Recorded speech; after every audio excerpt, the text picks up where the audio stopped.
This video is for partial fractions and integration, and we're going to start off by looking at a couple situations of adding some fractions together and what the common denominator might look like. So for example, if you had,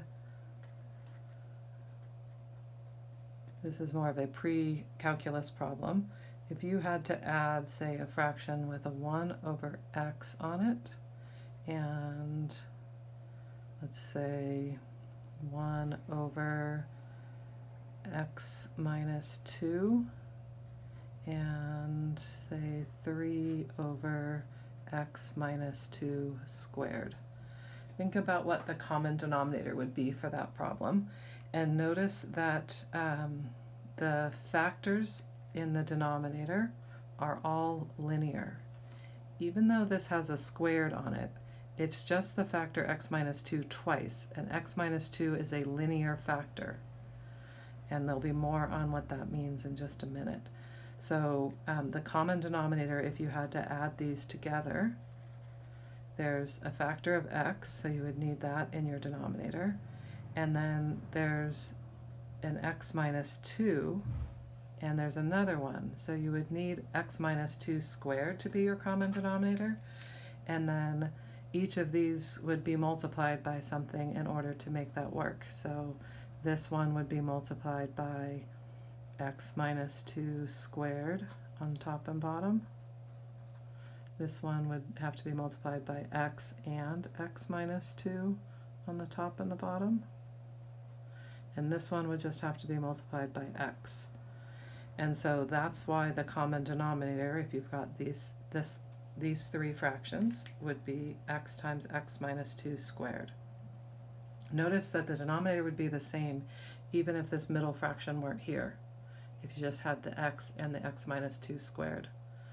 So when you're doing partial fractions, you're trying to do these backwards.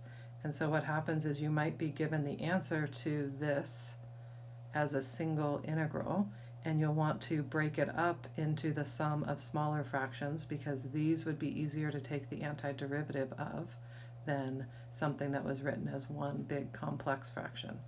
I don't know what the numerator of this ends up being, but it would be x squared minus 4x plus 4 plus x squared minus 2x plus 3x, and if you had to do an integral of this expression, you would definitely prefer to have it broken into 3 little pieces. So the other situation that you might have on the integrals that you'll do with these is you might have some factors that are quadratic, and there'll be no way to break them into anything smaller. Like x squared plus 4 does not factor. So if you had to, say, add those two fractions together, then your common denominator would have to have a quadratic factor and a linear factor.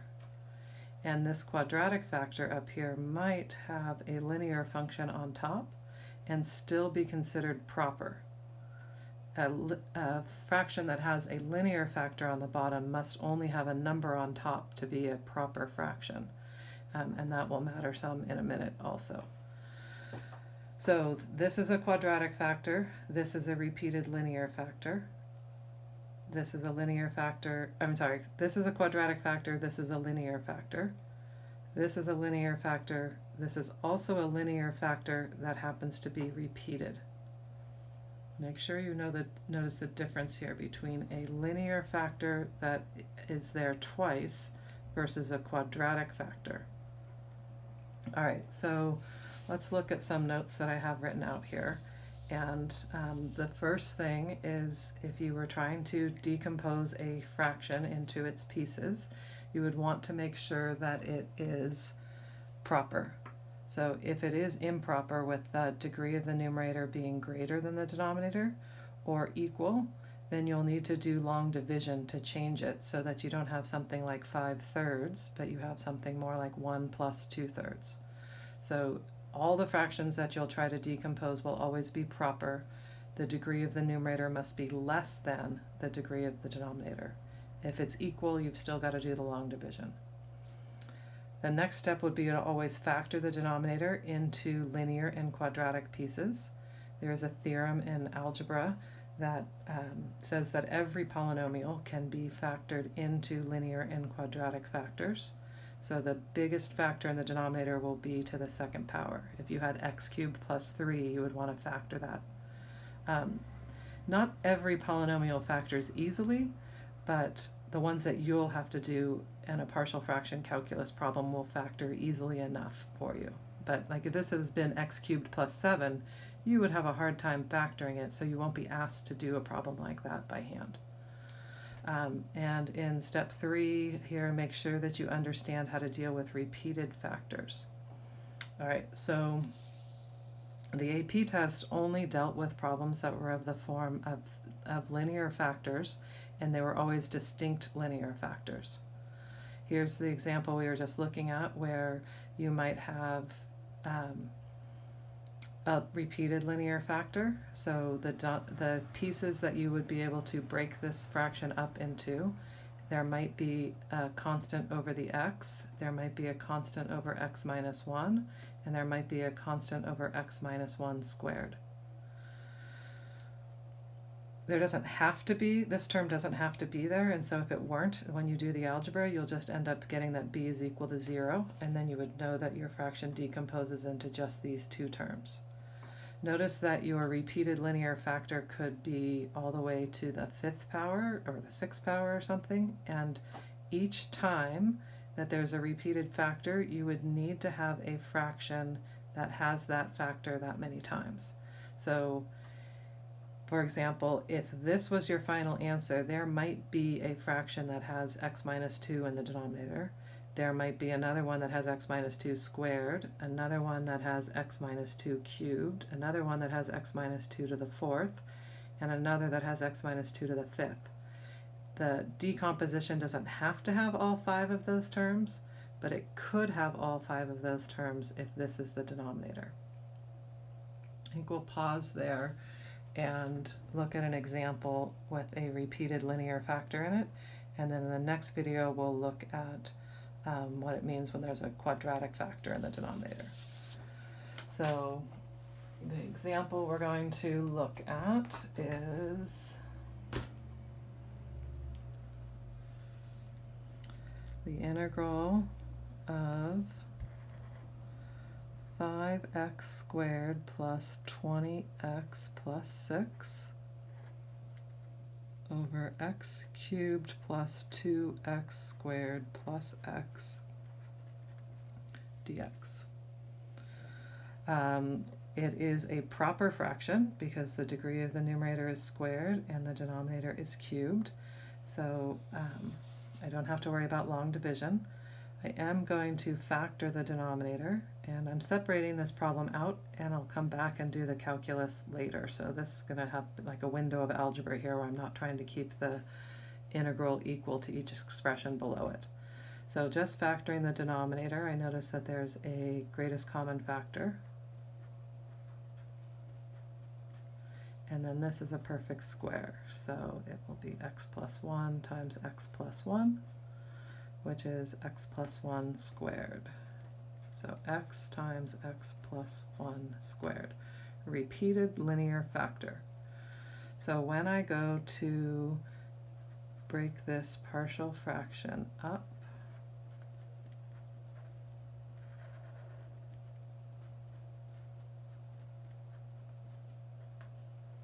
I need to put in all the fractions that I could possibly have that could make up an expression that when I add them together I get this denominator.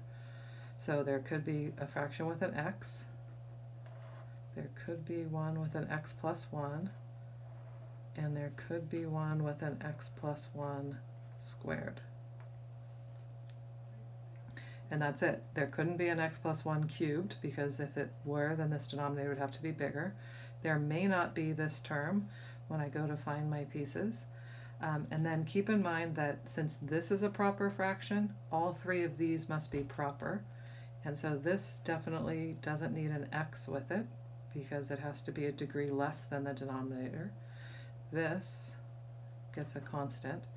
And this gets a constant also, even though it seems like the degree here is 2. That's one of the most confusing parts. If it's a repeated linear factor, then it's considered kind of to be a degree 1, and you only have to put a constant on top. If you, this hasn't come up because we haven't done any quadratic ones, but technically you might have to think of that as cx plus d up there, because this, if this is quadratic, then this could be linear. But it turns out that if this is a repeated linear factor, that this is always just a constant. And so if you did take the time to set it up like this, the x would end up, the coefficient on the x would end up solving out to be 0, and so then you wouldn't, it would be unnecessary work.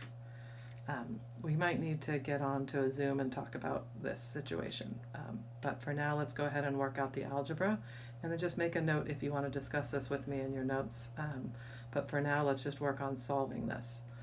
So if you've got this set up, you're going to multiply both sides by this common denominator. So if I multiply here by x times x plus 1 squared, and x times x plus 1 squared, x times x plus 1 squared,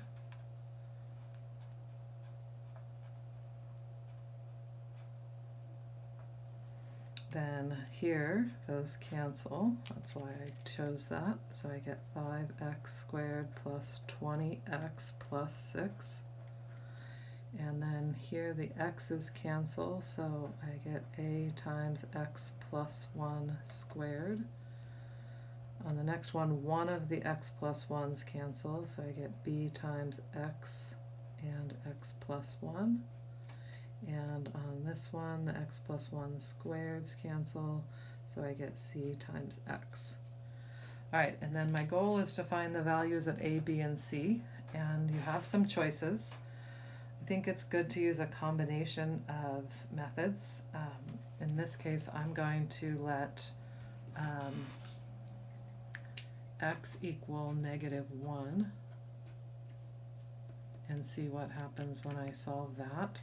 So if x equals -1, then this becomes 5 minus 20 plus 6, and this ends up being a times 0 plus b times 0 plus c times -1. So 5 minus 20 plus 6, that's 11, -9 equals -c. So c equals 9. And if I know that c equals 9, you could check some other values in here. Like what if we let x equal 0? That would be a good value to substitute in. So if x equals 0, then that would be 0 plus 0 plus 6. And this will be a times 0 plus 1 squared will just be a, and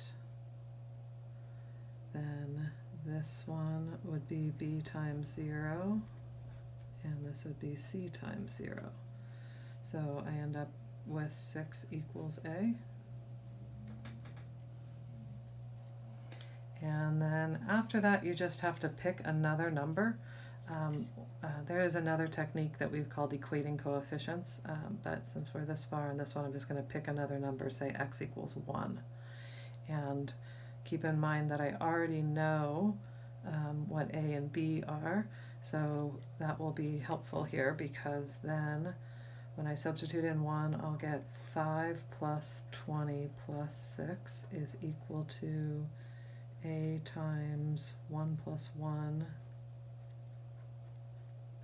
squared plus b times 1 times 1 plus 1 plus c times 1, and so that will be 31 is equal to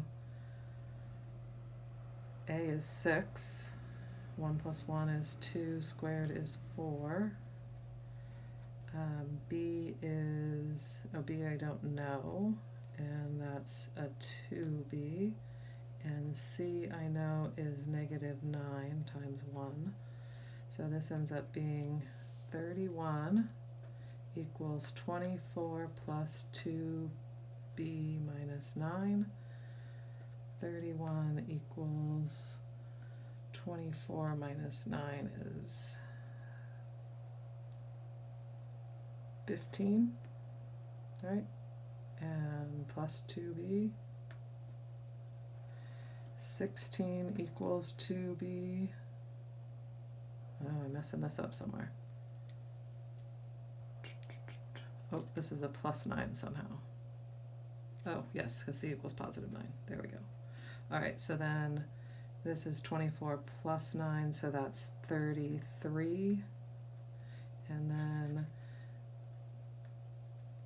30 negative 2 equals 2b, so b equals negative 1. All right, so after all of that, I then know that this integral can be rewritten as a over x, and a was 6, b over x plus 1, b is negative 1, and c is 9 over x plus 1 squared. And that integral is much easier to take the antiderivative of than this one, because the antiderivative of 6 over x would just be the natural log, 6 times the natural log of the absolute value of x. This will be a natural log. And this one you'd have to do a u substitution or just kind of figure out in your head how to finish that. And I think we have enough time to go ahead and do the calculus to finish this, and then we'll need to look, use another video to do the next example. So if I'm coming from here, let's do this. So we get, I hope you could see that as I was writing that. I'm not sure if you could. So I took these answers, 6, b, and 6, a equals 6, b equals negative 1, and c equals 9, and substituted them in here to get this integrand. And if I was off the screen on that, I'm sorry. I think I might have been. All right, so I'm going to do the antiderivative of each of these. So the antiderivative, well, actually, let's write it kind of as individual. So I need to do this, this, and pull the 9 out in front here. So the antiderivative of 6 over x is 6 times the natural log of the absolute value of x. This is the natural log of x plus 1. And this one,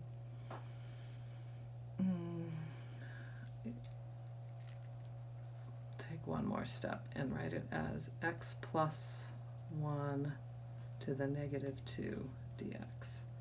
So I have 6 natural log x minus the natural log of x plus 1 plus 9, and the antiderivative of x plus 1 to the negative 2 will be x plus 1 to the negative 1, and then multiply, usually put a negative kind of out in front of there. And I think that'll do it, because the derivative of this function would be negative would come down and then to the negative 2. So there's my final answer.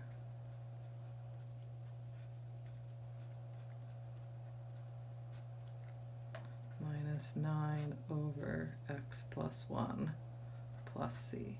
Technically I should have probably put a plus c on each of these, but I knew I'd stick a plus c on the end, so I didn't bother. And then it would be pretty common. You could bring up the x to the 6th here, and in that case I wouldn't even need the absolute value, because x to the 6th would be positive, but the x plus 1 could be negative.